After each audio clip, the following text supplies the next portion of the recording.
নমস্কার। কবি সুকুমার রায়ের লেখা কবিতা ডান পিঠে। বাপ রে, কি ডান পিঠে ছেলে, কোন দিন ফাঁসি যাবে নয় যাবে জেলে। একটাশি ভূত সেজে আঠা মেখে মুখে, ঠাই ঠাই শিশি ভাঙে স্লেট দিয়ে ঢুকে, অন্যটা হাওয়া দিয়ে আলমারি চড়ে, হাত থেকে রাগ করে দুমদাম পড়ে।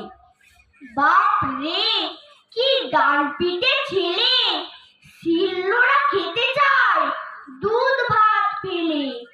একটার দাঁত নেই, জিভ দিয়ে ঘষে, এক মনে মোমবাতি দেশলাই চষে, আর চর ঘরময় নীল কালি বলে, কপ কপ মাছে ধরে মুখে দেয় তুলে।